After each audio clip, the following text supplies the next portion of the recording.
What's up, everybody, and welcome to Growing Up Gaming, your weekly podcast where we meet a new person of the internet to discuss their childhood with gaming and how it inspired their lives today. My name is Mitch Power.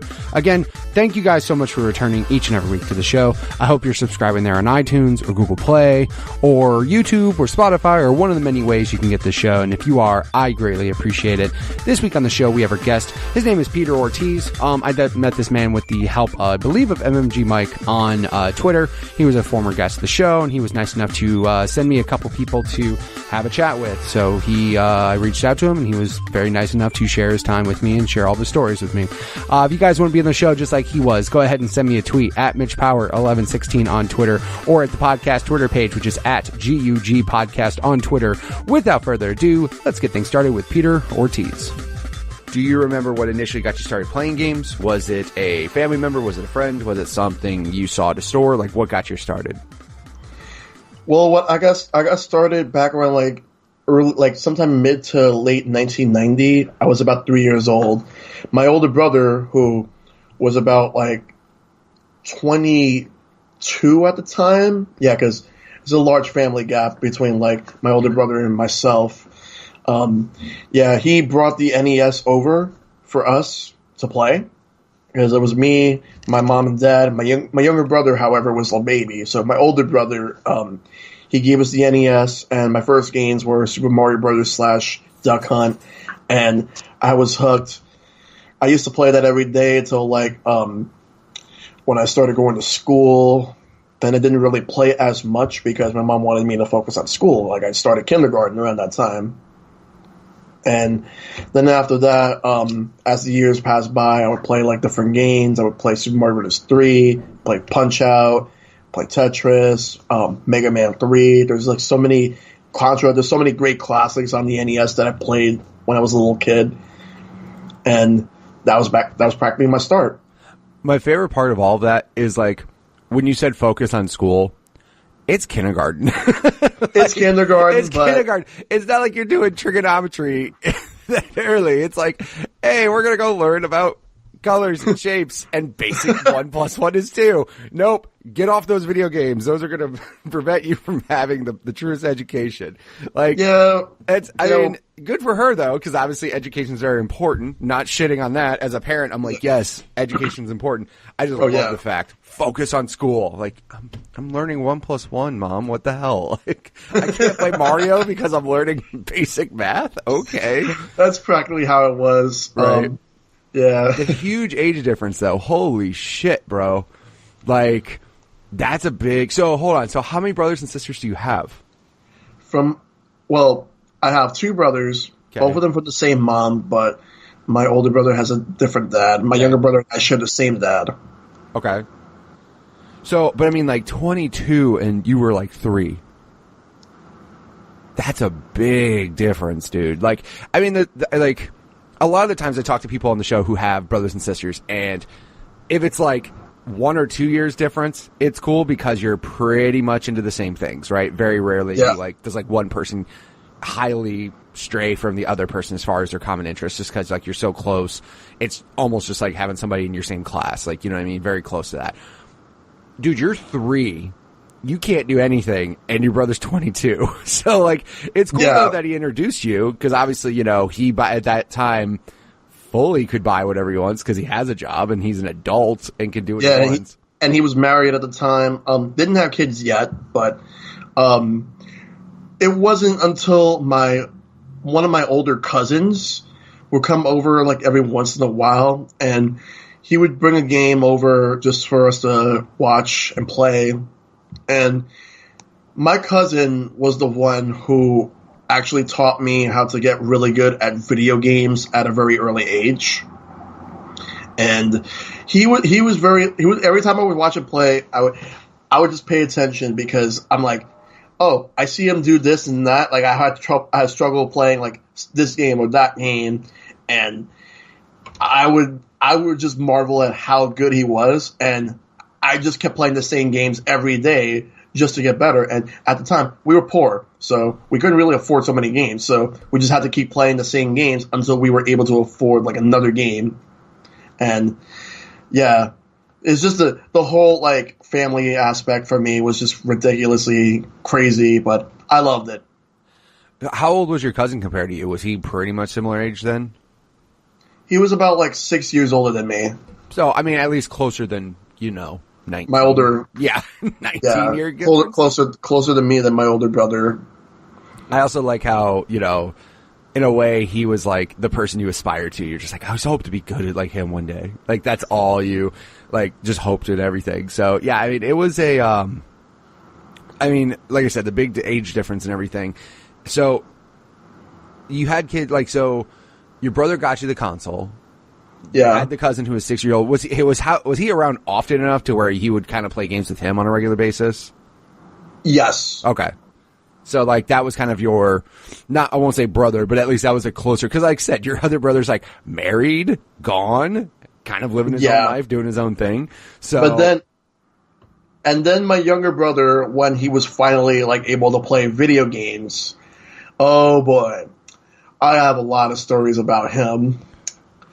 Because he would always watch me, or he would watch my cousin play video games, or he would watch any of his friends, and instantly he learns it way faster than me. Huh.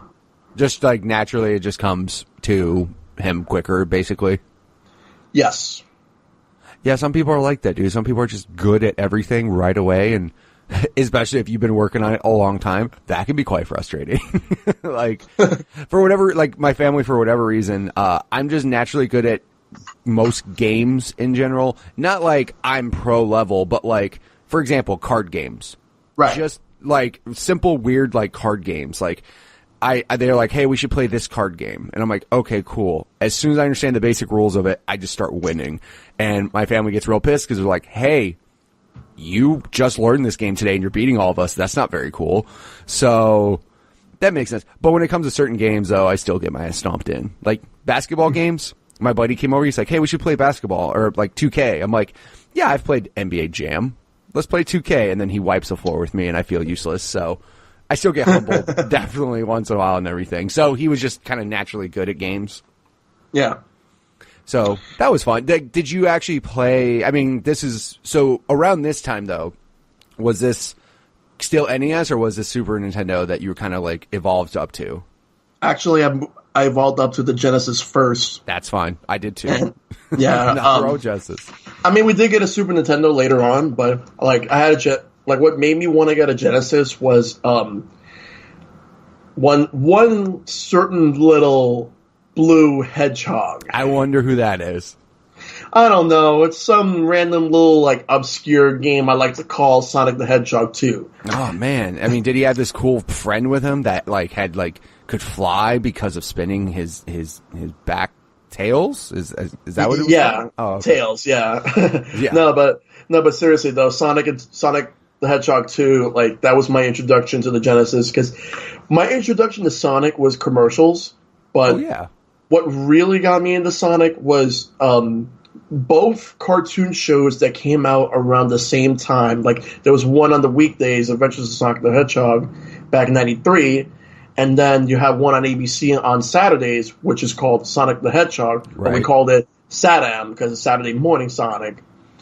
And those two shows were what really wanted me to get a Genesis before getting a Super Nintendo. I mean, I like Mario, but it's like, I wanted something a little bit different. And we got a Sega Genesis, and I played so many classes on that. Sonic 2, played Sonic 3 and Sonic and Knuckles, Sonic 1, played Shinobi, played a lot of really cool like Genesis games where my brother, my cousin, my older brother was kind of like falling out of video games around this time. But my cousin and my younger brother were into it, so at least there was that. Nice. I mean, yeah, at least you had somebody to play. Because like I said, I can imagine. It's funny because like you mentioned your older brother was falling out of games. Like, yeah, because he like when you get to like a certain age, I don't want to say, oh, as you become an adult, you don't game as much. It's just finding time to do it is harder than actually wanting to do it. Like, yeah, you know what I mean? Like, example, I have a family, I have a full-time job, I have a mortgage, I have all these bills and shit. I literally love video games so much, but just like the opportunity to play them just isn't there. I love Kingdom Hearts so fucking much. I love that game. I love the series. Characters, great. Yeah. I literally just beat Kingdom Hearts 3 yesterday. And that game's been out since January.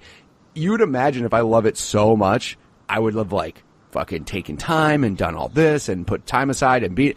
I just literally couldn't. Like, also, fucking Apex came out, and that game is great. But, like, I'm just like, I don't have time to play it. You know what I mean? As much time, like, if I could just have time to play it, I would love to play it. I had a week off work just recently, so, and the wife was gone doing her job for 2 of those days, so that meant 2 days of mostly kid-free, no wife around, and I just blasted Kingdom Hearts 3 as fast as I could. I was like, I need to get this game beat now, or else I'm never going to be able to beat it. Yeah. So, I get it, though, like, but at least you had your cousin there and your little brother who definitely still keeping your gaming, you know, hobby alive and everything, so nothing wrong with that. And, of course, like, so, by the way, co-op, shout out to co-op on Sonic and everything being way better than co-op on Mario, because there was no co-op on Mario. Your ass took turns.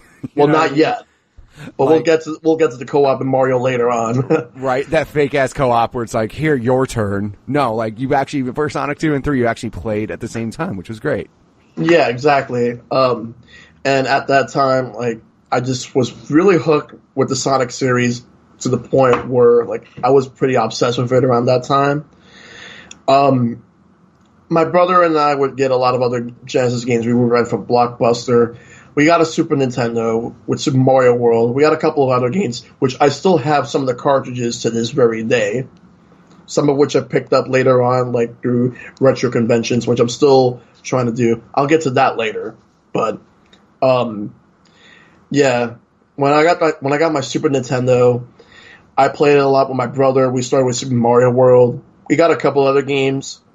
We got, like, let's see, there was an X-Men game that was on there that Capcom made. Dude, that X-Men game on Genesis was so fucking awesome. I played it. Like, that was good, too. That was such a good game. Like, I played the Genesis version. I didn't have my own Super, but, like, dude, Genesis X-Men was fucking cool, at least. I never played. So, that was the other thing, too, because, like, back then, the games were also completely different. Like, the X-Men on Genesis wasn't the same as the X-Men on, like, Super. You know what I mean? Like, there was just so many differences in the games, which was so odd. But, I mean, they can't do that shit now, but, yeah, it's just, like, I'm trying to look at X-Men on Super Nintendo. And, again, it wasn't even the same game name. You know what I mean? X-Men Mutant Apocalypse. And it doesn't even look like the other X-Men game that I played.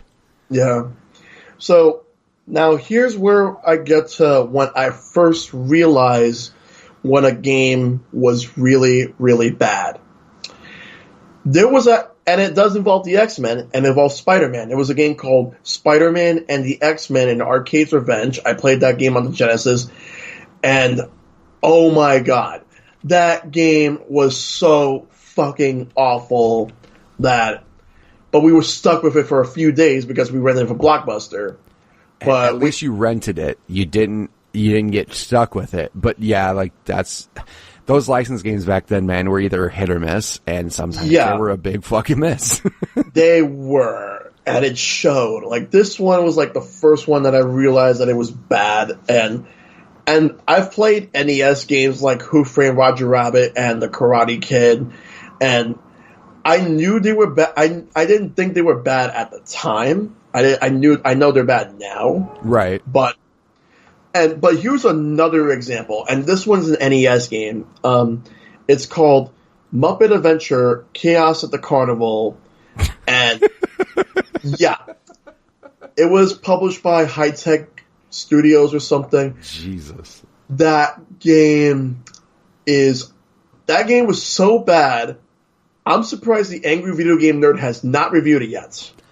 Dude, just the name of it alone makes you laugh. Like, because you just imagine, like, how that game is. Also, I just thought of a Karate Kid video game, and I can't imagine that being very great either. I mean, it wasn't good, but there's definitely worse games out there. I mean, sure, but I mean, like, it's funny because I've talked about, like, especially licensed games back then, because obviously with licensed games, there were, you know, again, like X-Men, Spider-Man. you like those, so it piqued your interest. Now, most of the time, some of those games were, let me rephrase that. Some of the time, those games were great. Most of the time, the games weren't. So it kind of sucked because, like I said, you got your interest piqued because of that license, but then the game's trash. Also, I've talked about before how people take liberties with licenses. Like, Friday the 13th, you're fucking throwing rocks at, like, ghoul, like swamp thing looking things. And last time I checked, no one threw a rock in Friday the 13th, and no one fought a fucking ghoul monster like that. So I can't imagine in the Karate Kid game, are you just kicking random people? Like is Mr. Miyagi there just telling you what do you do in a Karate Kid game? It's probably just kung fu. Like, that's all I can think. Okay, so it starts off with a tournament, and you had to beat your opponents. That's like the first stage. Like, you had like 3 rounds in a tournament, and after you win, it goes on to stage 2, because the first stage is based on the very first Karate Kid, and every other stage afterwards are all based off the Karate Kid 2. Ah, that classic. When they went to Japan. Yeah, when they went to Japan, right. Yeah. And it was only 4 stages, but they made like each stage harder than the last one. And you had to press up to jump, because you have a punch button for, I believe B was punch and A was kick. And what happened with that game is that when you get kicked or punched, like, the knockback was really terrible. Like, you knocked back fast. You couldn't react, and you may fall into bottomless pits. Oh my god! Because there's bottomless pits in the Karate Kid, dude. Did you remember that when Danielson had to jump over that cavernous pit that he could have died in? He was like 20-something years old, and he looked like a teenager. Right, of course. Also, I was hoping there was like a wax on, wax off button, and then like a paint the fence button, but no, it was just punch and kick. They don't have that, but they have like mini games. Like, there was one mini game that was on there that was very infamous, where like you had like this little swinging hammer, and you had to try to time it right to dodge it. But if you get hit once, that's it. You get no bonus points. Like, you may get bonus points like if you keep dodging, but if you just like get hit the first time without anything happening, then that's it. You're screwed. Jeez. So, yeah, Karate Kid was not good. But apparently Spider-Man and the X-Men wasn't good either, because I just Google searched it and I found out it was made by LJN, which make classic games. And the Karate Kid was also made by LJN. Oh my god, of course it was. Why wouldn't it be? And so was Who Framed Roger Rabbit. I've played a few other games that were LJN, and the only good one that I played was Spider-Man and Venom in Maximum Carnage for the Super Nintendo and Sega Genesis. That one was like their best game, and it wasn't even like the best like beat 'em up I played. I played better, right. But for an LJN game, it was definitely like good. Speaking of LJN, they made Friday the 13th. Good for them. They also made Nightmare on Elm Street. And they did. Dude, they had a license fiasco. Holy shit. Because I just Google searched them. It's like Friday the 13th, Spider-Man and Venom, Nightmare on Elm Street, Alien 3. Alien 3, I played that one on the Genesis. There was also an NES one that was worse. WWF Raw, Terminator 2, Back to the Future, Who Framed Roger Rabbit. Dude, yo, TNC Surf. I fuck with that. That's a fun, even though like I didn't understand part of it. The skateboarding part was fun. The surfing I never understood. Yeah, I never played it, but I've heard of that. Dude, they had licenses all day. Holy shit. They definitely did, and they were very known for infamously making a lot of bad NES games with licenses. And Nintendo Power like did a little tongue in cheek dig at them by saying like the distinctive LJN style, aka bad. Yeah. And garbage, dude. Oh my god, I'm just looking. There's so many bad games. There are so many bad games. It's really hard to believe how many they've made. They monopolized the bad game market. Not to say that there weren't other games from other companies that were bad, sure. But they notorious from one company though, bad over and over and over and over. Yeah, because it was cheap. They just took like a couple of like smaller developers at that time, one of which would go on to become like a big household name like during the N64 era, and we'll get to them later on. But yeah, the worst thing about them is they just made so many shitty games. I just couldn't believe it. Like, I mean, but when you're a little kid, you probably wouldn't notice, right? Unless the game really was that bad. And there was a game called Superman. I think it's not from LJN, but it was just a Superman NES game. And my cousin brought it over, and I wanted to play it, but I didn't get a chance to play it. And when he left, I was crying all day, wishing I got to play it. Then I got to play it later on, like in my life. And guess what? It's bad. Yeah, I can imagine it being pretty bad. It's bad.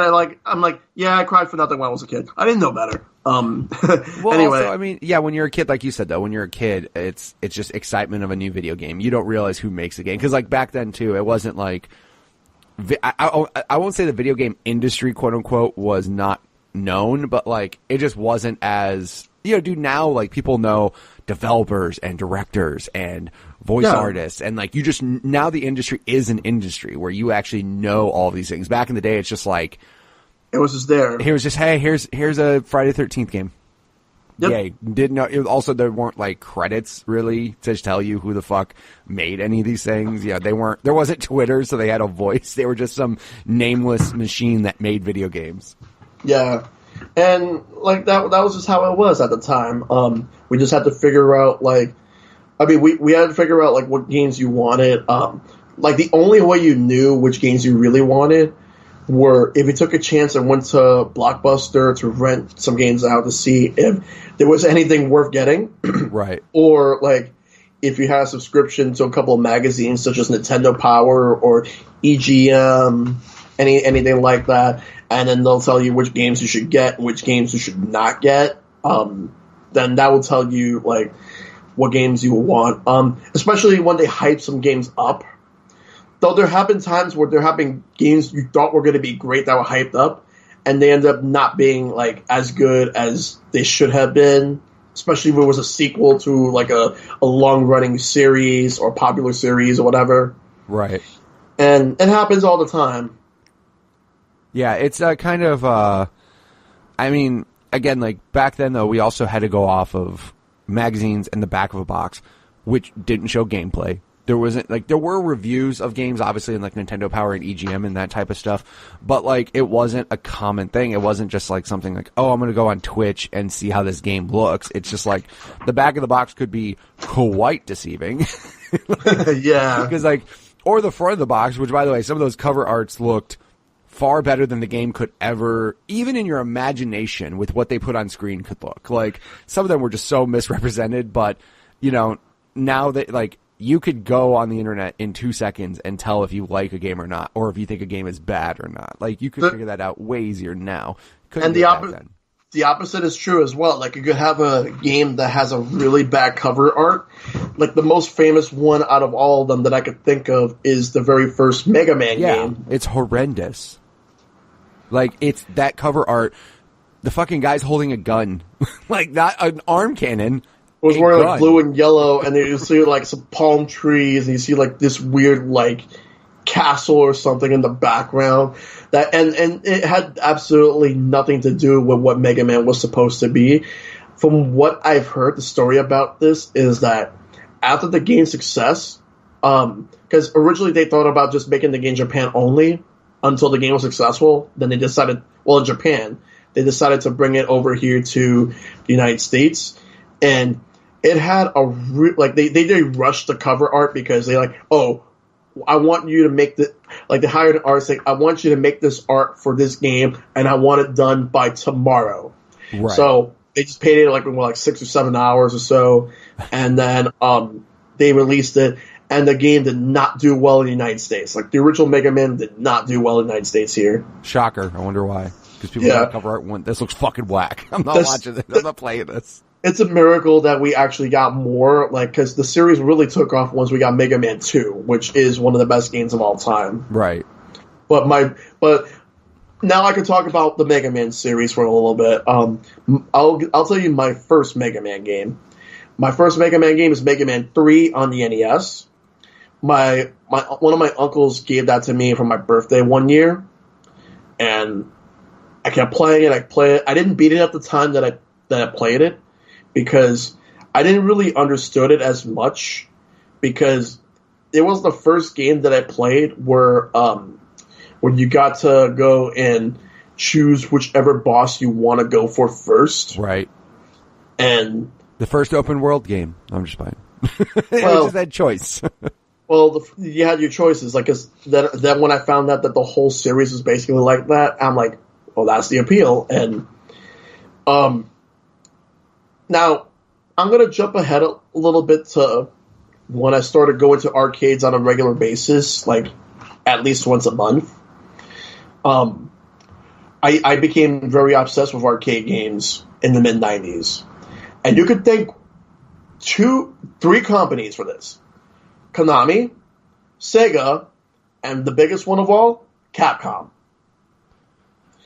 They made so many arcade games that I just, like, it would get to the point where my mom would have to drag me and my younger brother out just so that we could leave for the day. Like, just so you could get away from it for a little bit? Yeah, because we play too much, and then when we run out of... Sometimes even if we have some quarters left, it's like, hey, you've been here long enough, it's time to go. I literally had to do that to my son yesterday. Like, he doesn't realize, like, he's like, I'm like, hey, we're going to the store, we're going shopping, we got to do this, this, and this. And my son's just like, do I have to go? And I was like, yeah, get the hell out of the house. Like, yes, you are coming. I'm like, you only get 5 hours of games a day. It's not like we're going to be gone till 10 o'clock at night. Like, get out of the house. Go do something. We got to get out of the house. You cannot stay in the house all goddamn day. Yeah. Yeah, because we played so many different games. This is when I was starting to get into fighting games, and I was playing a lot of Street Fighter 2. I was playing a lot of Mortal Kombat 2 and Ultimate Mortal Kombat 3. Then, like, around this time, like, Capcom was starting to make Marvel games. And this was before they started working on the Marvel vs. Capcom series. Like, it was like Extra Chilled the Atom and Marvel Superheroes. Then there was like a wave of 3D fighting games. We had the Virtual Fighter. We had like the Tekken series, Dead or Alive, Soul Calibur. There were like so many fighting games that I was overwhelmed by them, but I just kept playing them. Like, I just couldn't stop because they were all fun. But there were a few other like fighting games I played, but I played some beat 'em ups. Like, the ones I played the most were Turtles in Time, the 6-player X-Men game, and The Simpsons. All of those were amazing. Those are all amazing. Those, like, yeah, those, I remember, I remember playing them at the arcade. There was like a local arcade that they had the Simpsons game on, and I remember that just being awesome. And I also love how they made a big deal when those games came to like 360 arcade, because they were just like, by the way, here's the old Simpsons game. You're like, yes. And then it got taken off. Yep, exactly. Well, again, unfortunately, the digital license and all those fun things. And by the way, what the hell? It happened to Marvel vs. Capcom too. Like, Capcom just, I don't know what the hell. Like, yeah, they took it off. They just like to go, we'll give it to you for like a year, and then fuck it, we're gonna take it away. Like, oh, yep. Okay. They take it away. But my very first ever arcade game I played was back around the time that I also got my NES. It was the first Ninja Turtles arcade game that came out in '89, but I played it like a year later. It was at a local deli around me, and it was awesome. But I died a lot because I was small, didn't understand the game. Yeah. My dad would just give me like 2 quarters, and then after that, like, he's like, "Oh, we can't stay here for long. We got to go." Like, well, also too, that game was not, from what I remember, not very easy. Like, there were parts that were just like way fucking hard for unnecessary reasons. But then everybody loved like the actual Turtles arcade game, because you're talking about that TMNT game, right? Like the one on the original NES. Oh, I have not played it back when I had my NES when my cousin brought it over one time, and I watched them play it, but because that original TMNT game was like not like I remember Angry Video Game Nerd did a review of that, and it was fucking like not good. Like, it's not good, right? But then the Turtles arcade game came out later, and that was definitely like the game that everybody wanted because they had played the arcade game, which was awesome. My cousin brought that over too. Yeah. Yeah, I didn't even think it was the same game as the arcade game. Like, I didn't even pay attention to the fact that it said the arcade game. My cousin just brought it over, turned it on. It was Ninja Turtles, and that was practically the end of it. I say that's enough, right? Because again, those certain licensed games are really good. So that was one of the good ones that you were just happy. You were like, yes, thank you. Yeah, it's like before he had to go. This was actually during around like Christmas of 1990, if I can recall correctly. Because I remember. What he did was he ended up getting like he brought it over just for everyone to play, because I did get to play that one at home as well, and we made it up to there was like a level where like you were on these little like hoverboards or something, and there was like these planes that were attacking you, and then the foot soldiers were jumping out as well. There was like third stage. Like the third section of stage 3 or something. I don't remember. It's been a while since I played that one. But yeah, it's been a while since I played any of those. Like, again, like I just know like those. I mean, like you said, the arcade game specifically, the Turtles game. I remember playing the first one, just not having too much fun. But then again, everybody wanted the arcade style game. Like everybody just wanted that one. And as soon as that came out, and then like everybody loves Turtles in Time on Super Nintendo, and you know, eventually like everybody's like, oh no, yeah, these are good games. You just had to get the right Turtles games. You couldn't go with that original TMNT game because that wasn't very fun. Yeah. So let's jump to the next chapter, which would be like centering on Mortal Kombat and how my mom reacted when she first saw what Mortal Kombat was. Oh, that probably went real well, right? No, I can imagine. No shit. Yeah, like every mom fucking freaked out as soon as they saw that. My uncle got us Mortal Kombat 2. That was the first one I played. Yo, shout out to uncles, because uncles buy shit moms don't want, at all. Because I come from a religious family, like, or at least at the time, a religious family, and what happened was this. My mom was not really thrilled about us playing Mortal Kombat. Later, she didn't mind, but my older brother was even like my older brother became like super hardcore religious, and oh man, his reaction to seeing us play Mortal Kombat. I can imagine. He was not happy with my mom letting us play it. I mean, like, I get it, because back then, like, I mean, and also still to this day it happens, but like, unfortunately, people see that and think it causes you to like want to do those things. Unfortunately, you know, like that's kind of the shitty part is like so many people will just see like, oh my God, I saw that guy get his face ripped off. Now my son's going to think he can rip faces off. Like, no, like not really. Like, not really the case. Because I remember, like, I didn't watch this because I didn't watch like the news or like that around that time. But I remember back in '93, there was this whole conference hearing with a bunch of senators, and you had Howard Lincoln, then president of Nintendo of America at the time. Vice president.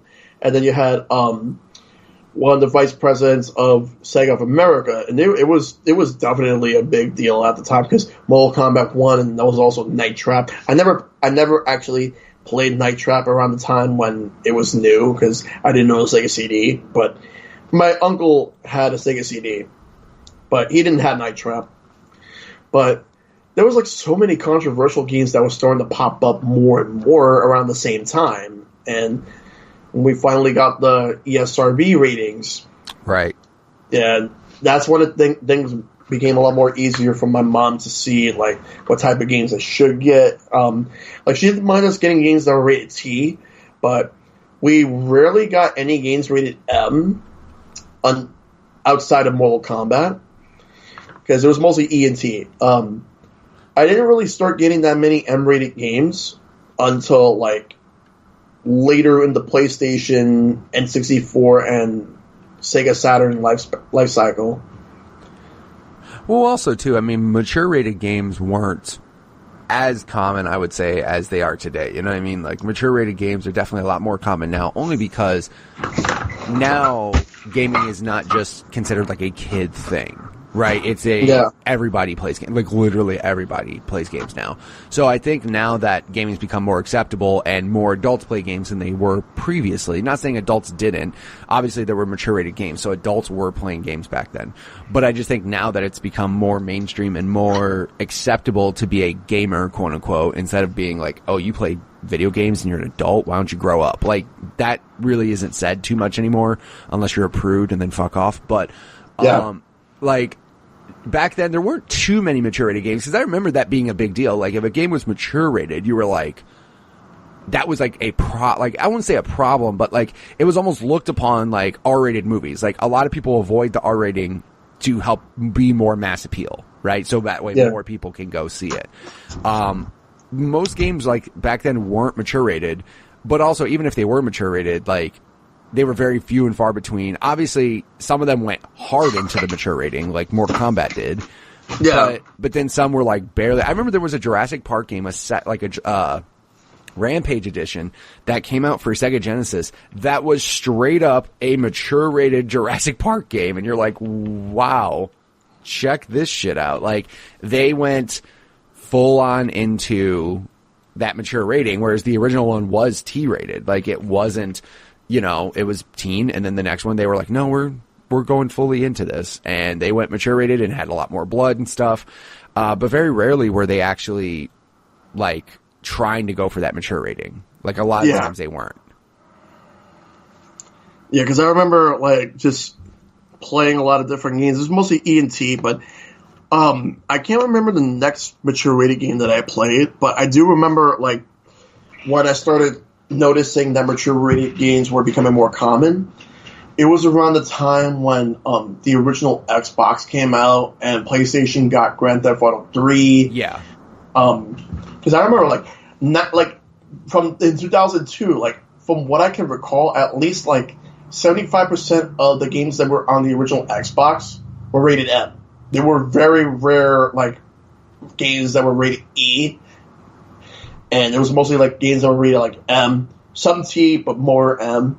Whereas like there was a lot of like diverse amount of ratings on the PlayStation 2, and then GameCube had about like a lot of games that were mostly rated E with some T and like very few M. Because usually mature rated games don't appear as much at the time on Nintendo home consoles. Now it's a different story, but right. Well, even like Mortal Kombat, which was a violent game on Genesis, had blood and all this shit, and then on Super Nintendo didn't. Like, they were still trying to like protect their brand then. Now, yeah, I mean, fucking Doom and Wolfenstein are on the Switch. They're gone past that now. They're good. They're like, no, we'll have everything on here now. Oh yeah, like all bets are off right now. But we'll definitely talk about the Switch in a little bit, because I still want to move on a bit. Oh, no, you're good. All right.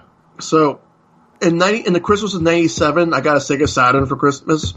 And, honestly, I love the Sega Saturn, but had I known that, like, what was going on with it, because I didn't really follow a lot of E3 stuff as much, like the whole like, oh, Sega Saturn's out now. Yeah, which is insane. That's fucking crazy talk. Like, you could do that with indie games and shit. You could do that with like pre-orders, or you could do that with like betas.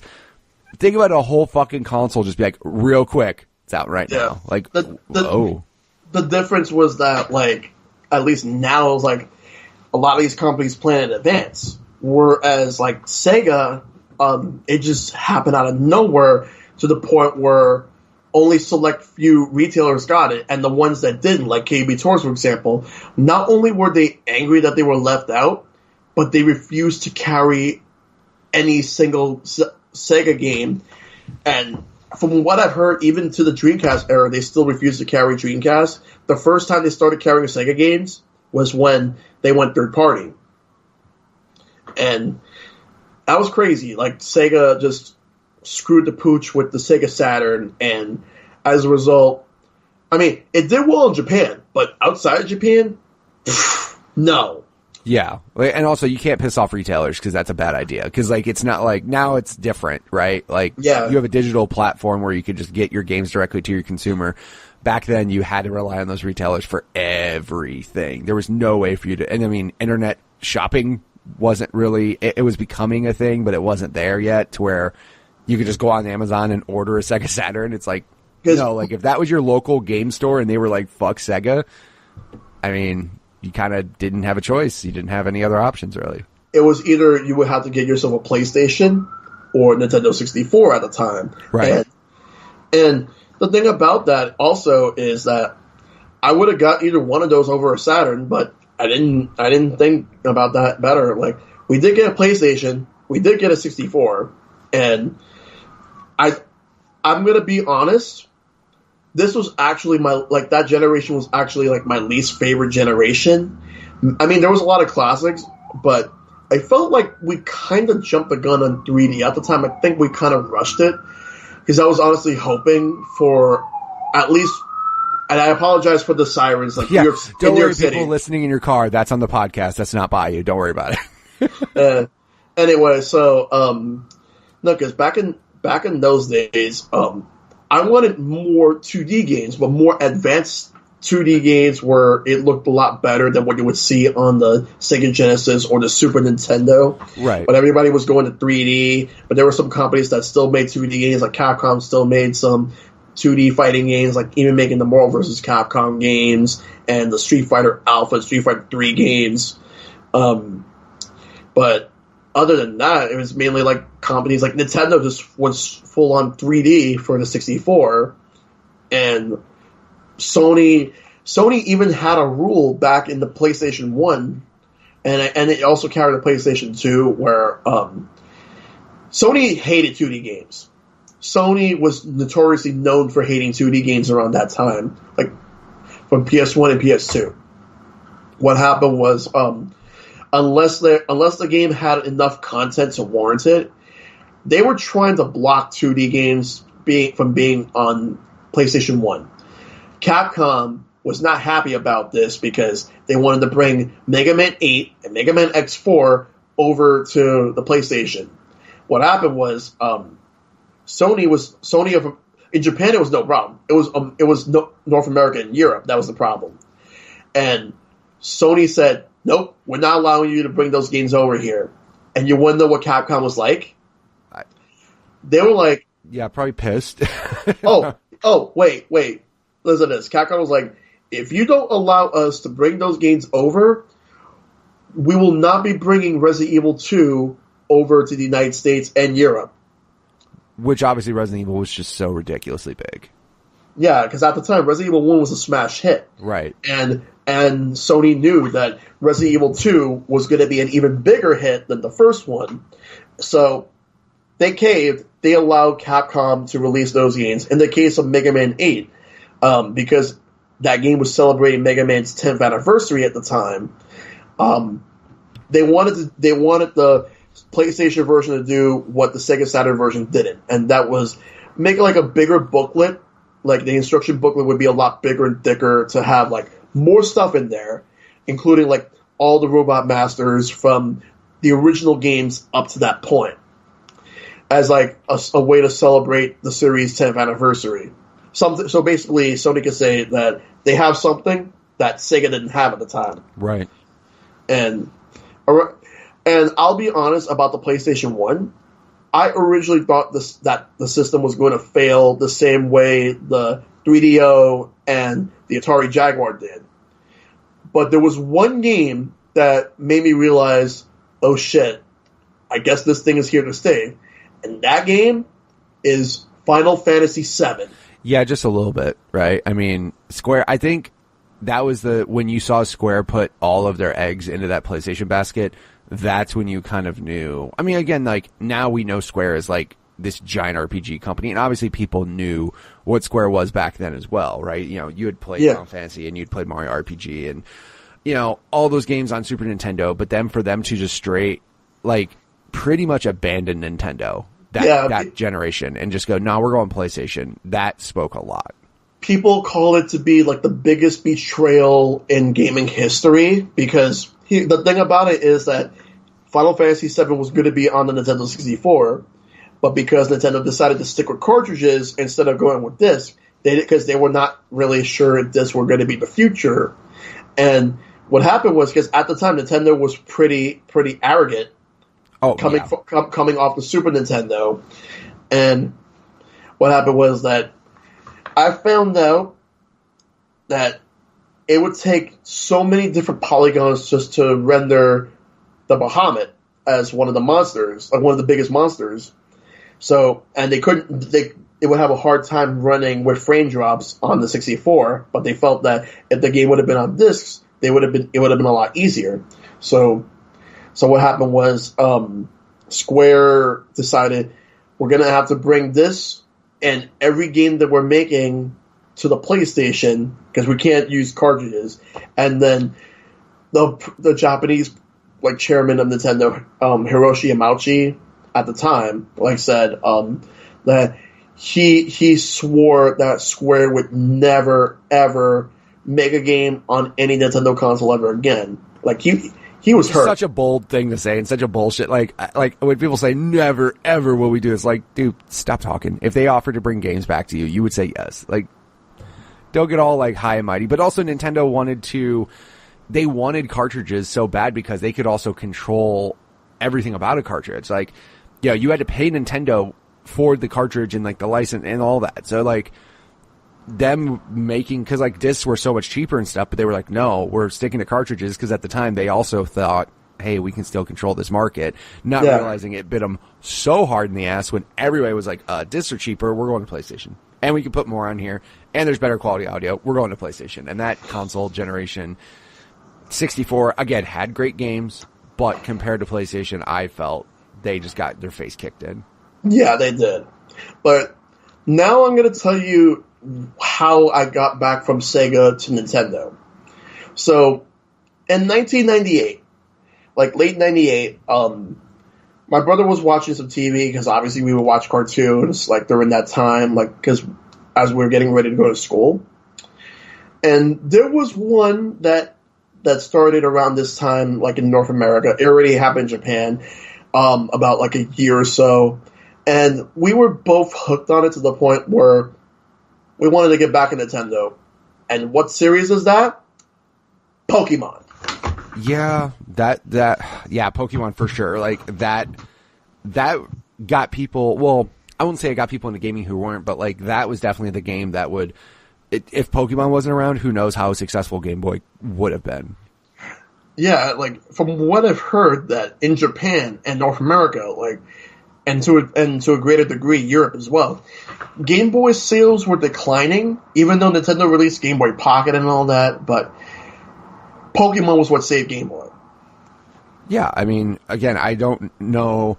I know my buddy had a Game Boy, the OG Game Boy, big brick Game Boy and shit. He had that with Zelda, but other than that, I don't remember other people really having a Game Boy. I know some parents had it for Tetris and stuff because they love the shit out of Tetris, but I don't remember too many people having it until Pokemon happened. Then everyone and their fucking mother had one. Yeah, and when everyone had one, it was just crazy how when Pokemon came out, I remember middle school around that time, everybody had Game Boys. Everyone brought Game Boys. Game Boys had been confiscated by teachers because that was distracting people from their work, which at the time, we were angry at the time, but now it's I get it, because we're supposed to be doing our work.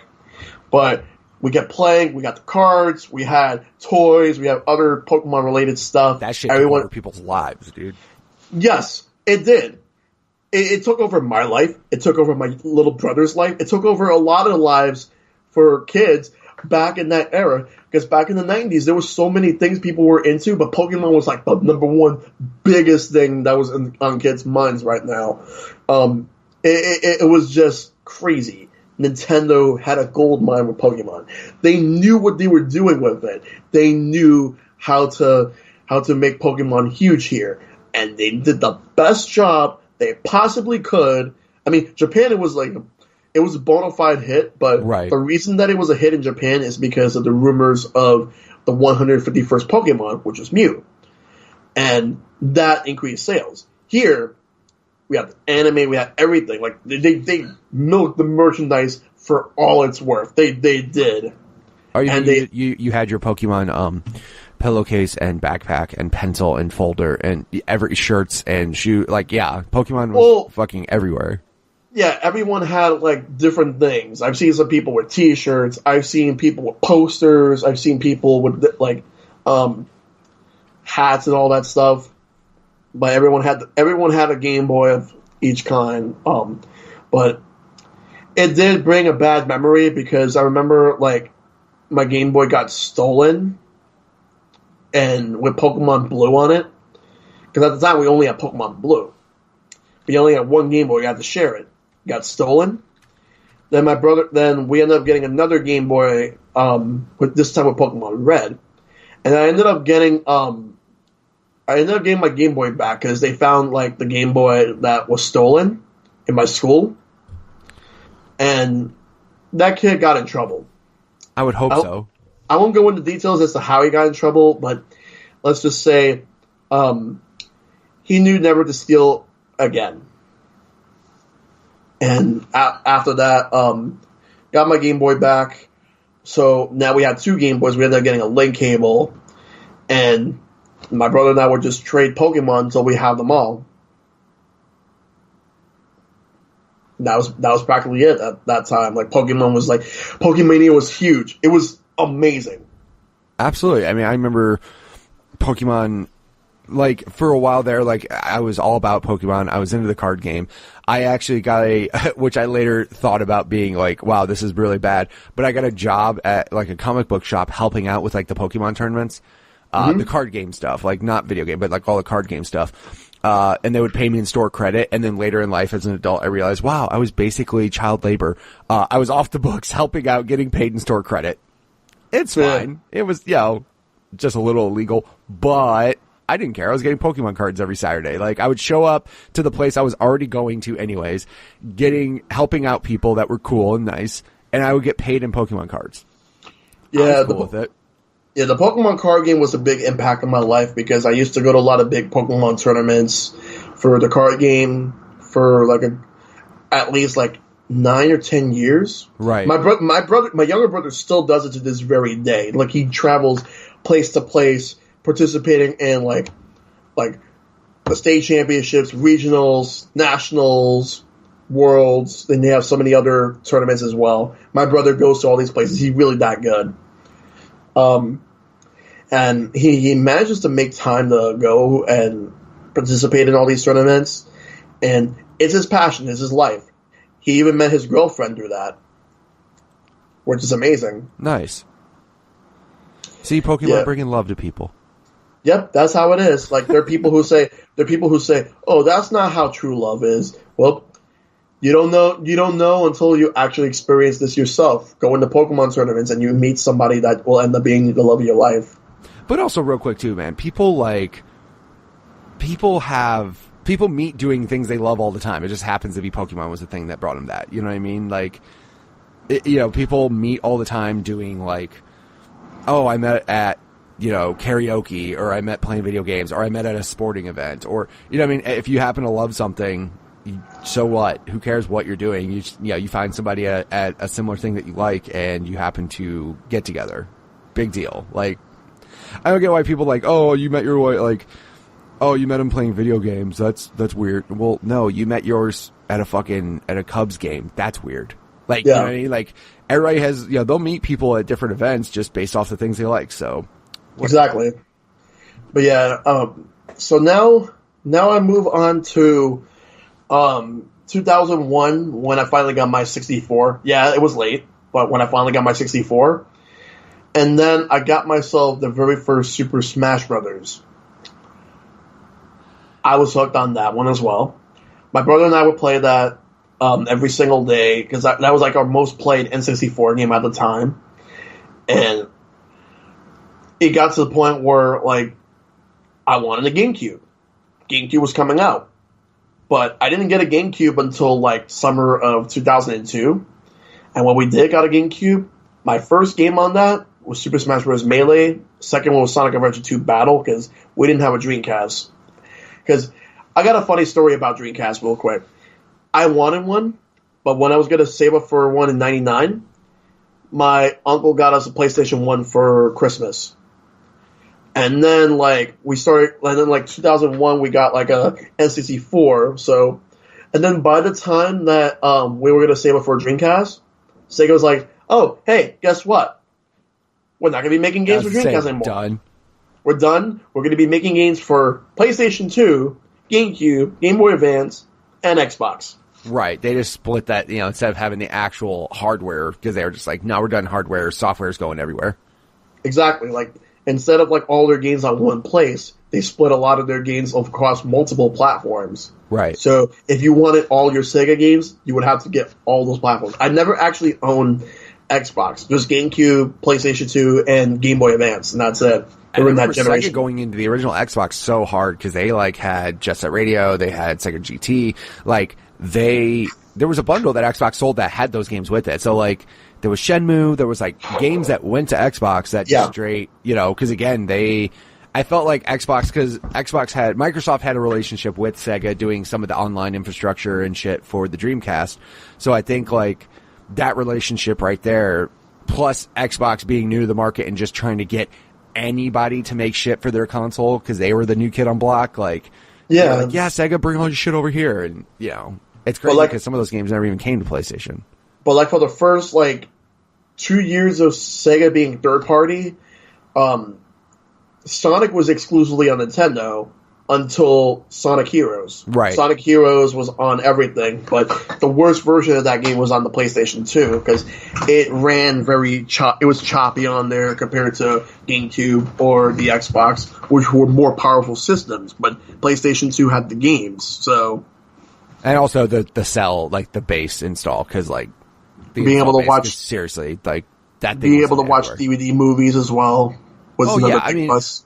Yeah, I mean, just sales-wise, though, I think if you add up lifetime GameCube and lifetime Xbox sales combined, I still think PlayStation beats it overall. Just as far as overall sales of consoles go, just because, literally, that thing was like a VCR. It was in every fucking house because it played DVDs. So that was, the easy sell to mom. Hey, Mom, we need a DVD player. Oh, guess what? PS2 does it, and that was the easy way to get that in your house. That was such a smart thing from Sony. That generation was when, I was in high school. And... I have so many games on GameCube, PlayStation 2, and Game Boy Advance. I spent so much time. I was still playing Pokemon around that time. I was still playing, all the Mario games. I got Zelda. This was also when Fire Emblem started coming out here in North America. Right.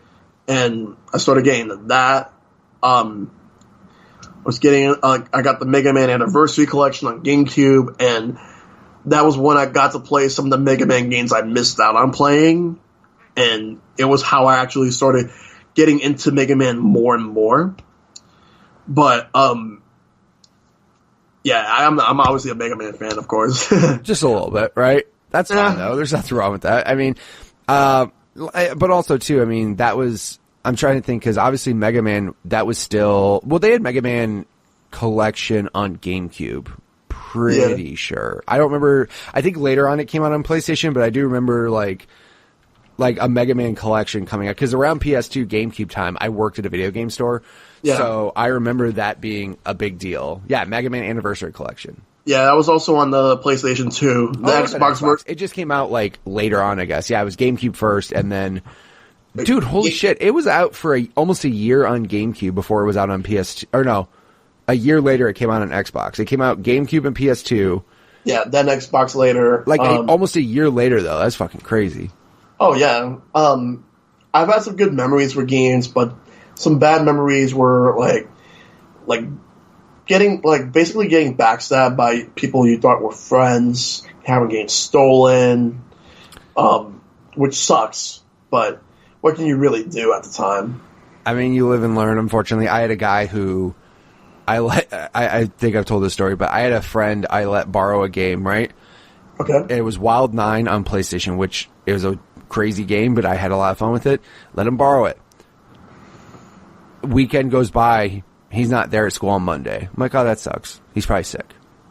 Tuesday, Wednesday. They're just straight, he's not there. And I'm like, did this kid die? What the fuck's going on? I finally asked somebody, hey, what happened to Aaron? He's like, his ass moved. I'm like, that asshole had my game. Wow. So he moved like up out of nowhere. Like, I don't know what happened, but like he straight moved. I don't know if he knew he was moving, but I want to think he didn't know or something. I don't know what happened, but like all of a sudden dude was gone and had my game and I never saw it again. I was like, oh, well. And you never heard from him again? No, fucking that guy disappeared. I had no idea what happened to him ever again. Maybe he was like witness protection or some shit. And like he just fucking disappeared off the face of the earth. But I was just like, that asshole had my game. Like, I guess I'm never seeing that again. So, yeah, I mean, after that, I was like, I don't want to lend anything to anybody unless I live in the neighborhood with them. Because at least I could have an idea of like... And unless you could trust them, too. Right, exactly. I was very leery of like who I let borrow things after that, but... Yeah, like, how the fuck are you gonna just move up out of nowhere, dude? Like, I would like to think he was unaware of, like, some situation that happened where he was forced to move over a weekend out of nowhere. Again, I didn't live in the best neighborhood either, so there was a lot of times where people were just like, oh, hey, they just don't go to the school anymore because they moved across town. Like, oh, yeah, okay. Yeah. So, yeah, I don't know what happened, but I never saw my Wild 9 again, unfortunately. I later, like, when I worked at the game store, I bought it back just because I was like, I want to play this again. And I had that, like, story of, like, man, that fucking guy took my shit. But, again, it's cool. We learned about it. We learned lessons from it. That's how you make mistakes and you learn lessons. Right. Like, it's always something to learn, and learning is always a good thing to do when it comes to figuring out, like, who you can really trust. Right. Unfortunately, sometimes you have to fuck up in order to learn those things. You have to, like, have that mistake, have that, like, that one bad thing happen for you to really learn what's going on. So it happens. But I mean, again, now that you know better and you learn your lesson. And like my daughter the other day, she was on a sky lift at the zoo. She went on a field trip at the zoo. She was on a sky lift, which is like a little like chair that goes over the exhibits. Her phone fell out of her pocket into an animal exhibit. And I was like, hey, I know it sucks. I'm not mad at you. It was an accident, but use this as a learning lesson because now you have to pay for a new phone. And she's learned now. She's like, I'm like, what'd you learn? She's like, hang on to my stuff. I'm like, yeah, that's probably a good idea. Because now you have to pay for a new phone. And now when she saw the price tag of a phone, I didn't think she realized how expensive phones were. She's like, oh, wow. Like, yeah, that's really expensive. Yeah. And now as far as everything else goes from that generation, I didn't really get into online gaming until when the DS came out. And when the DS came out, like my first game, like I got, because that Christmas in 2005, it was around the time when Mario Kart DS just came out. Got a couple other games, but Mario Kart was like the main one that I wanted. And we were only able to have one DS. So I had to share it with my brother for at least a year. And there were times where he would just take it and he would just keep playing Mario Kart here and there, like, and he was really good at it, like way better than I was. So it was funny how like he just takes it and he says, "Oh, hey, guess what? I'm really good at Mario Kart. You're not gonna be able to beat me." And like, well, how can I beat you if we only have one DS? We can't even like play on it. And so eventually, like, I would just take it just to play other games, and I would usually get like a game like at least once a month, sometimes twice if there's like multiple games I wanted, but I would at least get one a month, and it was a lot of fun. Then I remember, like, later in the year, we were saving up some money to get something special. Now, what is that special thing that we got? Launch day, we got a Wii. That was a big deal because that thing was hard as shit to get. We got it, like, because my brother waited like 10 or 11 hours in the cold, to the point where my mom had to go to where, like, because back when it was just Nintendo World, now it's Nintendo NY now, but back when it was Nintendo World store in New York, my mom had to go in the cold just to give, because he forgot his jacket. He bought his sweater. So she had to go and give him, like, his jacket. And coat, well, actually, it was coat, because it was snowing at the time. And she would basically hold his spot in line just so that he can go to the bathroom, then get something to eat so he can warm up for a little bit.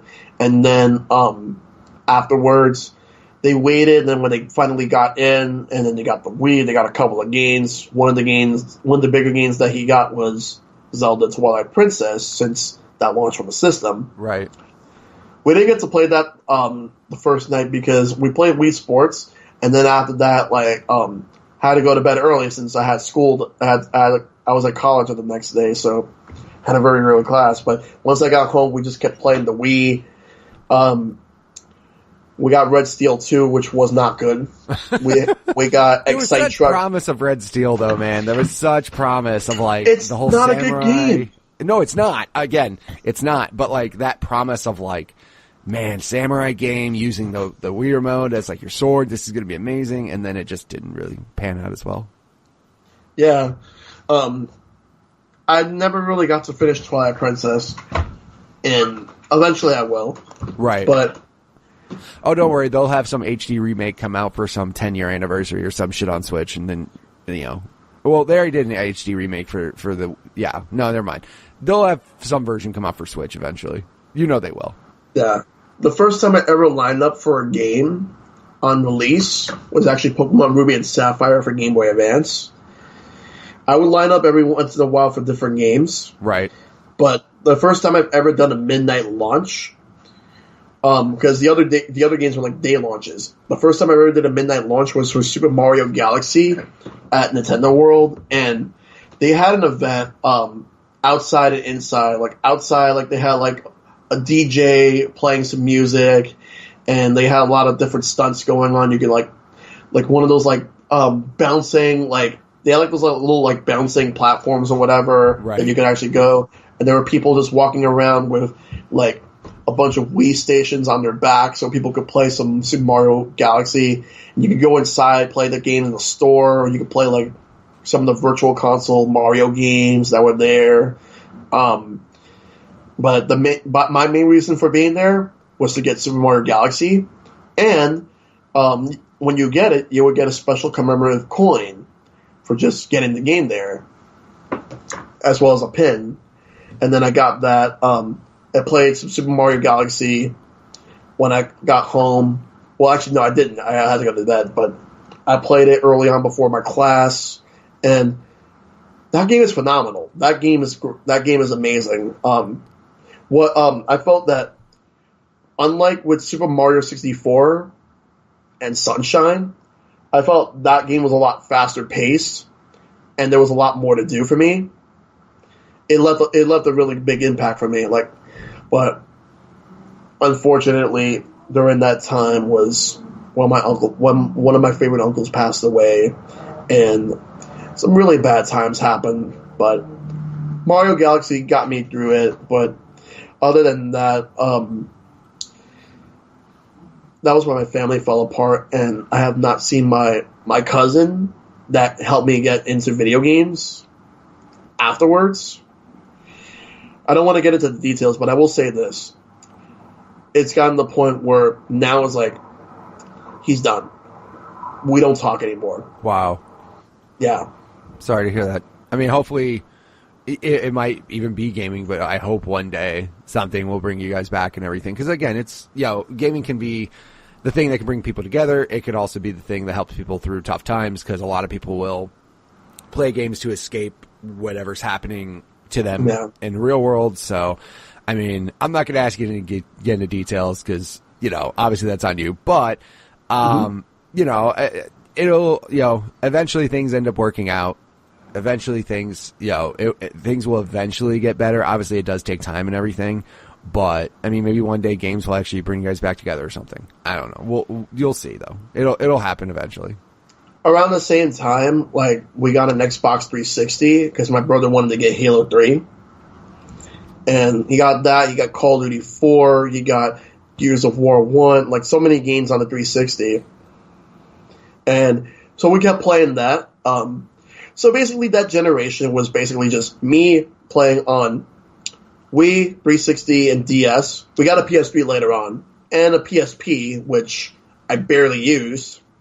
Because, let's face it, PSP it was a nice first attempt, but the games didn't really impress me as much. What impressed people more was the fact that you could hack it and have everything you wanted on it. That's the reason. That's the reason why it sold so well too. Like honestly, like they had a good attach rate though for games. I will say, like, because I sold as working at the game store in the time, I remember selling video games or selling PSPs all the time with the biggest memory card they sold for it, and that's it. I was like, "Do you want a game?" They're like, "No." I'm like, "I know what you're gonna do. You're gonna go and fucking hack this and just play your own games." It was obvious. Right, which is completely, I mean, and a lot of the times too, like as soon as I found out people were not, I mean, it's not even hacking like PSP games, because eventually people could do that, but I'm talking like just playing old Nintendo games and how easy it was for it to do that. I was like, wow, that's amazing. Yeah. So the next thing that happened was, so my brother and I would play like Xbox 360 a lot, because he was more into shooters, but I practically play like a lot of other games on there. Like I was mainly playing fighting games online, which was what I wanted to do, because I wanted to get Street Fighter 4, which I did. Then they made Super Street Fighter 4. Like they were doing the same thing that they did back with Street Fighter 2, released different versions of the same game. And Capcom promised originally they weren't going to do it, and they ended up doing it anyway because that's what Capcom does. Right. I know they're not really doing it that much for Street Fighter 5, but that's a different story for a different day. But I love the Xbox 360. I loved it a lot. But I also love the Wii. I love the Wii a lot more. Shovelware aside, because there was a lot of shovelware on the Wii. Oh, the Wii was like, dude, that was bad. There was a lot of bad shovelware. But there was like some pretty good games on there, not just from Nintendo. But then we move on to the 3DS, which actually impacted my life in more ways than one. And I'll tell you how. So for the 3DS, it got to the point where it was announced in E3 2010. I was hooked. Made a lot of really good friends through the 3DS right after it launched, because there was a group that formed. Like there was a bunch of groups that were forming all over this country and even some parts of Europe, because it was all involving one feature of the 3DS, and that was being able to Street Pass. Right. Like, so, and with that, you'd be able to play like those mini games or whatever. But collecting tags from different people was a big deal for me. And we've had groups, like one group in general that I was a part of for a long time it was called Street Pass NYC. And we played a lot of 3DS games together. We would collect tags just so we can use the Street Pass feature. Made a lot of really good friends. Some of my friends that I've met to this day, in fact, two of them, like one of them has already been a guest on your show, and the other one, I think you recorded a podcast with him last night. Yes, I was just about to say, yeah, I think I recorded with him last night, because as soon as I saw it said Brock's NYC, I'm like, I wonder if he knows him. Now I know you do. Yeah, my buddy Silverstone, like, he's been my best friend for like 8 years, and I've known him from Street Pass NYC. I know a bunch of other people that I've met, and we've had a lot of great times, but there have been some bad times. Long story short, the person that ran that group, a lot of people had a falling out with him because he was starting a lot of drama. But I'm not going to get into the details on that, but I will say that it got to the point where my enthusiasm for the group kind of like died down a little bit, so I didn't really show up as much afterwards. And then the meetups just stopped. The meetups just stopped because there was not a lot going on, and nobody wanted to do anything anymore with that, which was a shame because I really enjoyed my time with the group when I did. But it was just one of those unfortunate things that happened. Nevertheless, the 3DS was definitely great. I enjoyed 3DS a lot. Unfortunately, the Wii U was just... Where do I begin with the Wii U? I mean, some people... I mean, I personally feel, and I said it actually yesterday, Wii U, as far as it goes, was the attempt at the Switch and what the Switch was, which is obviously like the much better version of the Wii U. Yeah. But I think at the time it was like basically their attempt to get there, but just too soon, but also not putting enough effort into the actual hardware, because that like tablet felt like a kid's toy. Game wise, there were good games for the Wii U. The third party support died after that launch, because that launch, like, that was the most, like, I was hoping for, because at launch they had like Mass Effect and Batman and EA was there and Ubisoft was there, and I'm like, great, they're gonna have third party support, because the Wii didn't. I mean, it had it, but again, this is more like traditional gaming, not like all motion and stuff. But then, it was just bad after. Like, after that first initial launch, like, nobody made shit for the Wii U. Like, it basically got abandoned by all third party. Indies were still there, but like, you know, it's just, I don't know, man. I won't say the Wii U. I won't say the Wii U was bad, because it had not a games. Dumpster fire like some people make it out to be. It had great games, but it just it wasn't like amazing in any, like, I don't think, if anybody could say the Wii U was amazing, is kind of hard to say too, though. It's not amazing, but it's not like terrible. It had a lot of problems. There's a lot to criticize about it, but there were also a lot of games that I really enjoyed on that, like Super Mario 3D World, Xenoblade Chronicles X. Smash on Wii U was pretty fun too. But overall, even Nintendo kind of abandoned the Wii U around like late 2015, and in 2016 there was barely anything for Wii U. Like, it was like a ghost town. But I played my 3DS way more than I played my Wii U. Yeah, I mean, well, also too, again, like 3DS, I won't say they were getting the most attention, but like, again, install base. Like, look at just, there were fucking a ton of 3DSs out there compared to Wii U. So, like, Nintendo's focus on some of their games, like, I'm not saying Nintendo didn't focus on Wii U, because obviously, if Nintendo didn't focus on it, it wouldn't even be around. Like, the better games that were on the system were all Nintendo games. But the fact that there were so many more 3DSs in the world, obviously people were like, oh, let's put our game on that and focus on that. Where now I'm so fucking glad that Switch is their primary focus and not 3DS anymore. Like, every time they had those conferences, like they had the directs, and they would announce something and they'd be like, coming to 3DS, I'd be like, fuck. Yeah. Like, I want it on Switch. Stop putting it on this console. Everybody has a Switch now. Like, just please put it on Switch. And I'm so happy now that their new conferences are like, 3DS doesn't even get mentioned. Barely. Yeah. I'll definitely talk more about the Switch in just a little bit, but I want to just bring up something. So, of all Nintendo home consoles, I already mentioned, like, my least favorite generation was, like, the PS1 and 64. Right. Yeah, N64 is easily my least favorite Nintendo home console. I don't really have much nostalgia for it, like a lot of people do. I know I have some friends who love the 64 a lot. To me, I felt that what Nintendo was trying to do with the 64, I thought they did it better with the GameCube.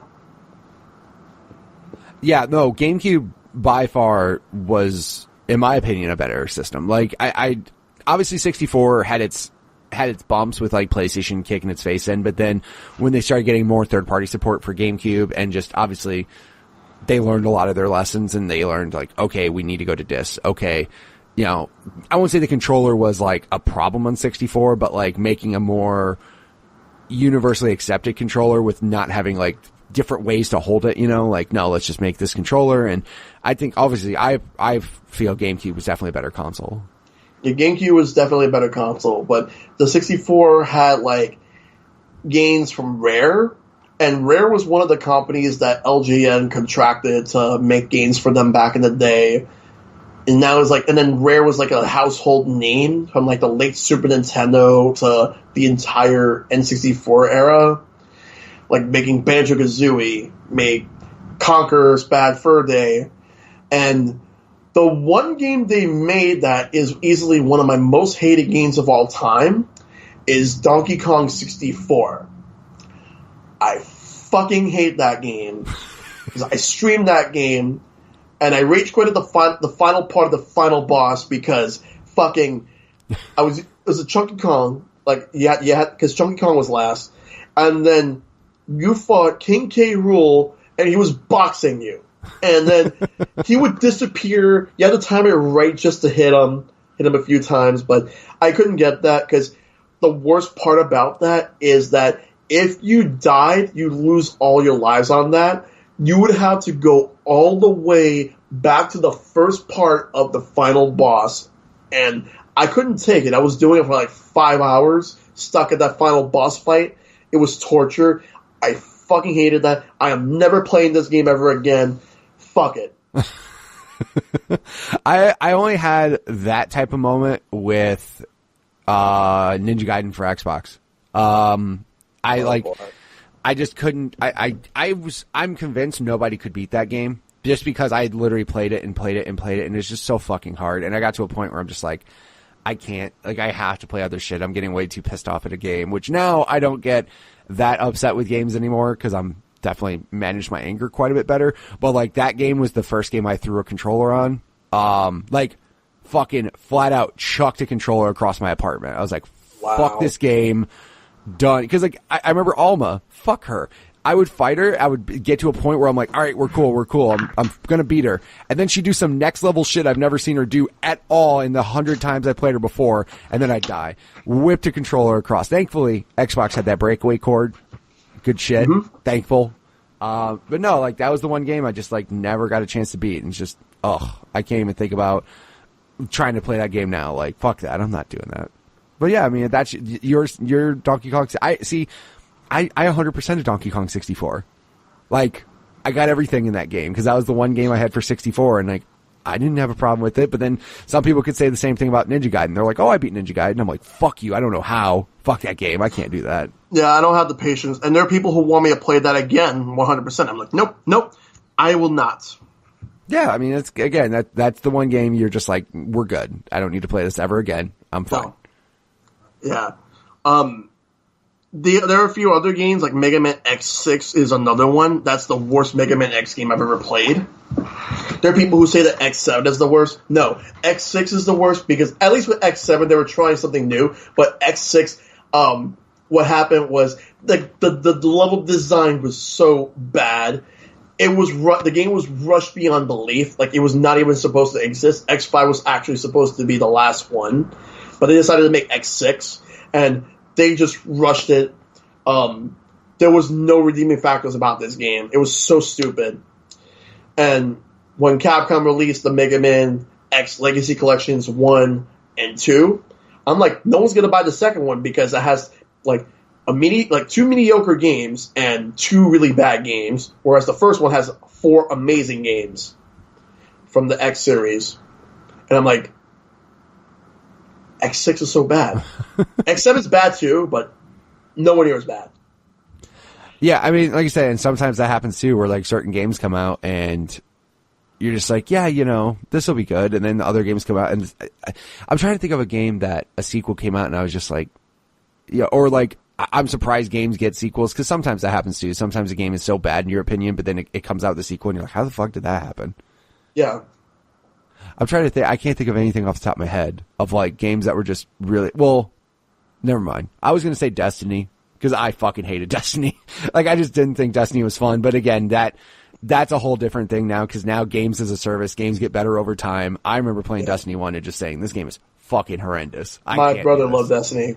Again, base vanilla Destiny is trash. I'm sorry. It's not a good game. But then everybody wants to say, oh, well, the game got better. Like, of course it did. Like, eventually it got better. But like, if you played that first game, it was fucking bad. And, I'm surprised that guy's, but again, that's the hard thing to say though, because now games as a service, eventually games just get better over time. Well, let's say most games get better over time. So, go ahead. No, it's just hard to say like base games, because some people said the same thing, like, oh, look at the craziest thing is, look at like Rainbow Six Siege.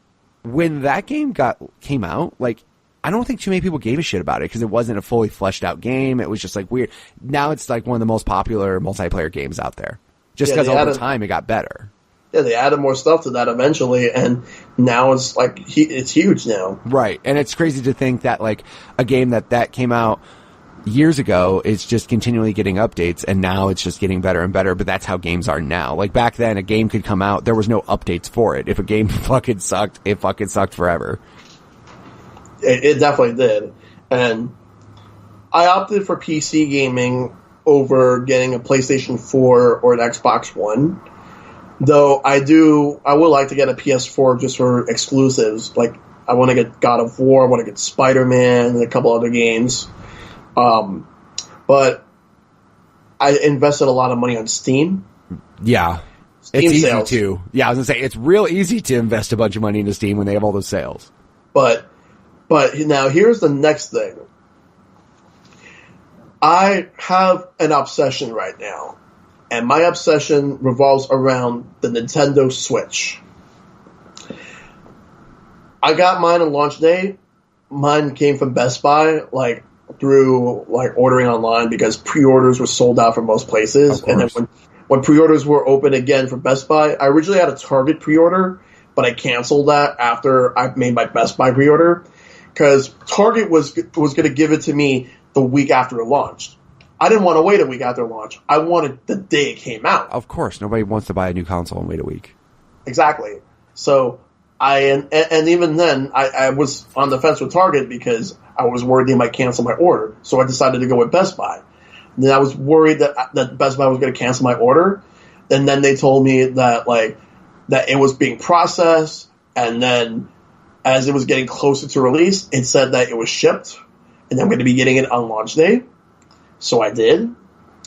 So, because and the thing is that I waited in line at Nintendo and Y just to pick up 2 games. Right. The 2 games that I picked up were Legend of Zelda Breath of the Wild and Super Bomberman R. Because I got Bomberman for multiplayer, but let's be honest, everybody was going to spend a lot more time playing Zelda. I was going to say, Zelda was the one game, I think I found that there was one stat or something I read that more copies of Breath of the Wild sold on Switch than Switches sold, which is just hysterical, because people were buying more than one for collector's editions and that type of shit, But I just find it funny that if you bought a Switch and didn't have Zelda, something was fucking wrong with you. What is wrong? Why are you not getting Zelda? Why do you even own a Switch right now when Zelda is the game that everyone and their mother wants?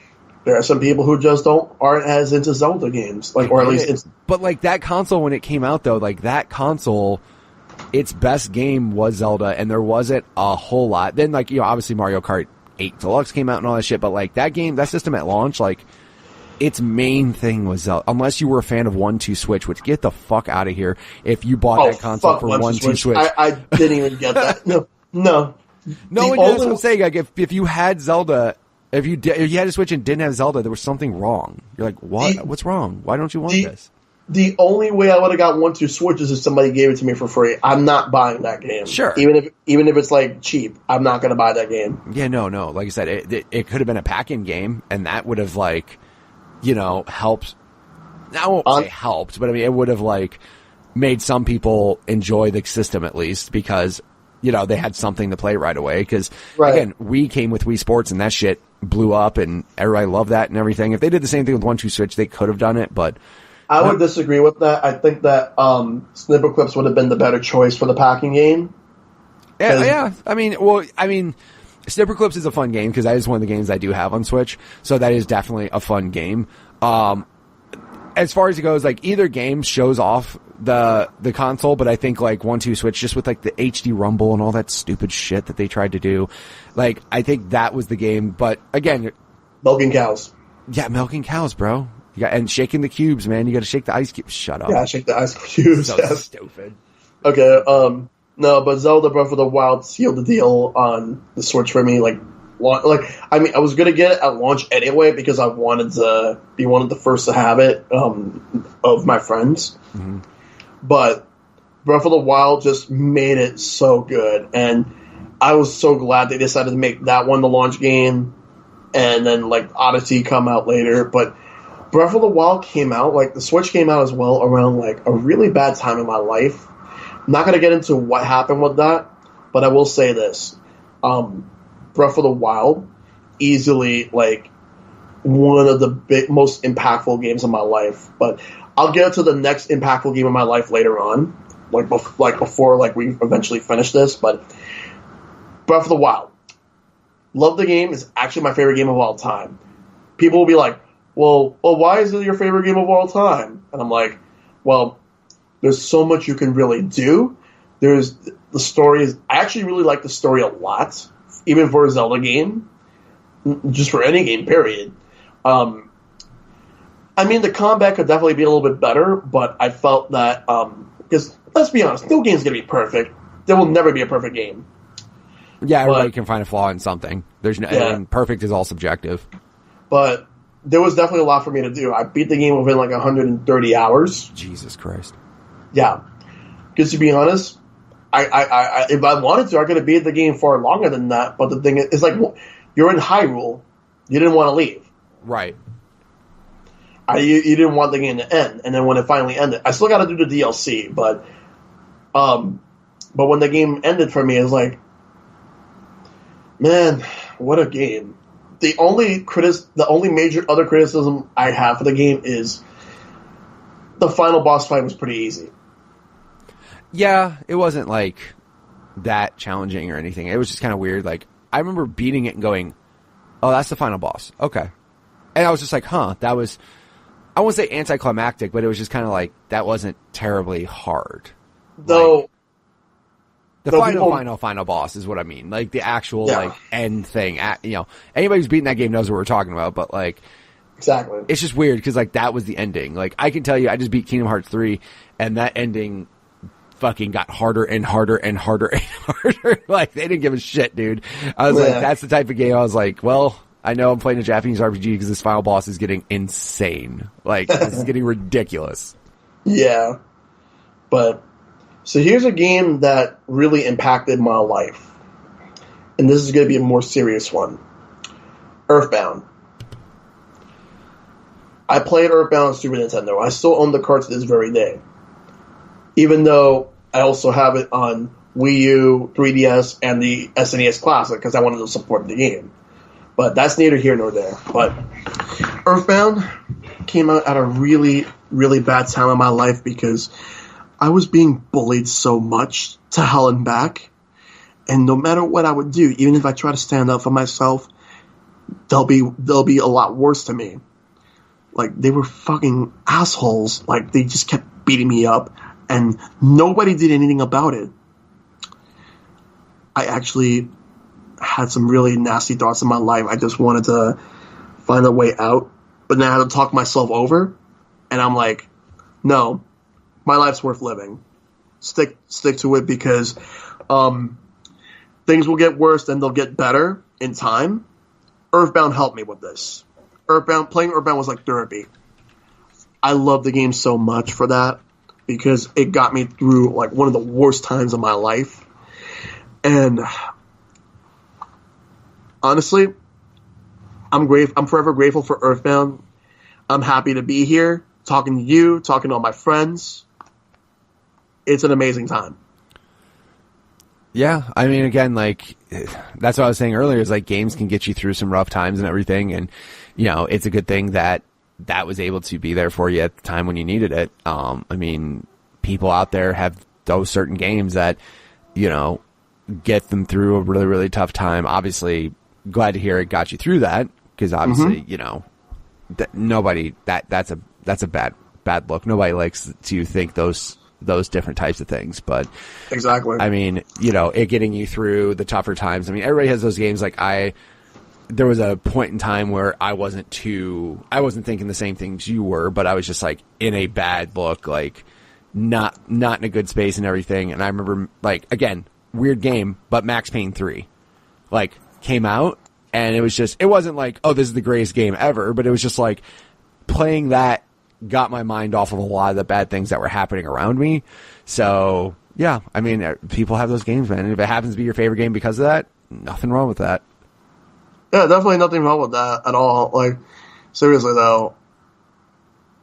But lately now, so going back to the Street Pass NYC group that I was a part of, so early in 2017, the person that founded the group decided to step down and hand the group over to me and every other people that were admins of the group.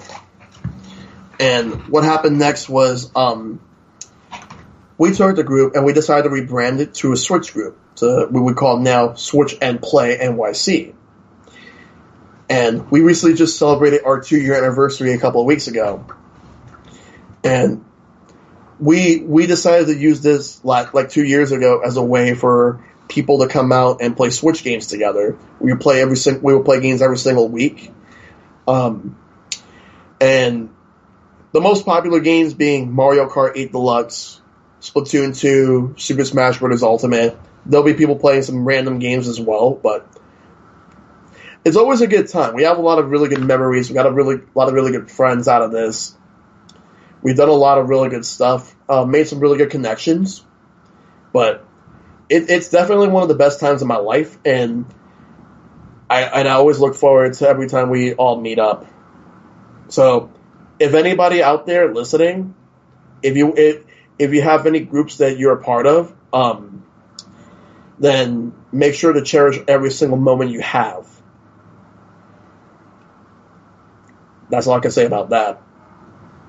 Yeah, I mean, what's funny is, like, because of gaming, well, Facebook groups at least, that's why this show exists. Like, I didn't have any guess, I didn't have any clue of how to do this, I didn't have any of this, and then through the help of Facebook groups, literally was on my first podcast. Within 2 months of that, started my own show, got all my guests from Facebook groups, and now, you know, as long as you're in a positive gaming community, not one that just bitches about things, because the internet likes to do that as well. As long as you're in a positive gaming community, it can be great, and you can meet awesome people. So, I mean, like I for the most part, people I follow on Twitter are pretty positive for the most part. Occasionally, you get those people that say some outlandish shit, and you're just like, God, dude, what are you doing? Like, why are we doing this right now? Why are we starting shit? But, you know, for the most part, just follow positive people, and then you'll have good experiences overall, as long as you're following. Yeah, but if you go on Twitter and just look at the negative, you can, I mean, that's real easy to do too, though. Just find the negative in Twitter and stuff. So, but I mean, go ahead. Go ahead. No, you first. No, I was going to say, like, as far as it goes, though, like, you know, streaming obviously has helped out, you know, just especially like in NYC, I can imagine like that being such a bigger community, just because like it's more, well, obviously you guys live closer, but also you guys are like going to places more often, like, you know, places like LA or places like that are bigger and spread out and stuff. You don't really have as much of a connection when it comes to like having a gaming group, more like meeting up in person rather than doing, you know, just over the internet or, you know, a group on Facebook or things like that. Yeah, because I always like to thank a couple of people, like my buddy Silverstone14 and my other buddy MMG Mike, who was also a guest on the show. Right. Like, because we all like made sure to team up and make Switch and Play NYC like one of the best gaming groups there is in New York City. We have a bunch of other people that we like that I can't really name a lot of people because there's a whole big list, but I will say to everyone in general, like, I'm very appreciative of everybody. Yeah, and I mean, again, like, obviously that's the best part about this show is, like, I've met you and I met you guys through Mike. He's the one who, you know, again, I wouldn't have known you guys at all because obviously you guys are not, you know, I'm in Arizona. You guys are in New York. Yeah. There's no way we would have met in real life. But, like I said, it's, you know, communities and groups, and also just sharing everything on Facebook. That's why I wanted to do the show. I wanted to get everybody's story. Like, I love talking to people and hearing their stories. Right. And it's definitely a great idea. I'm really happy to be a part of this. And streaming games on Twitch has been, like, an amazing thing. I've been doing it for years, but 2 years ago was when I started to take it more seriously, and now I'm a Twitch affiliate, and we're getting close to about 700 followers. But for me, it's all about entertaining people and making people, like, have a good time watching my streams, because that's what I like to do. Absolutely. There's nothing wrong with that. As we wrap up the show, I wanted to ask you before you go, because I prepped you earlier for the show. Like, do you remember the worst game you bought with your own money? Like, did we mention it before, or is there something that pops in your head specifically? Well, as far as the worst game that I bought with my own money, there's a lot of really bad games, but the one that really sticks out the most out of all of them, there was this game on the Wii called The Conduit. I didn't like that game. It was overhyped because it's like, oh, the Wii is getting like this big, like, high production shooter game. Right. It's a mediocre game. It's not the worst game, but I didn't really like it. So, and I didn't really finish it because I just felt bored of it. So it was trying to have some different ideas. It just didn't really work out. So that's practically going to be like the one game that I'll mention is like the worst game that I spent my money on. Yeah, I mean, some people like. I think hype is what ruins it, right? Because some people will just see a game, get super hyped on it, and then when they buy it and it's like anything less than what they wanted, it's a bad experience. And that's why for me, I try to when I don't try to get too hyped for games anymore. Not saying it's a bad thing to get hyped, but also some people get overhyped and they get to the point where like if it's anything less than perfect, they fucking hate it. Like example, Death Stranding.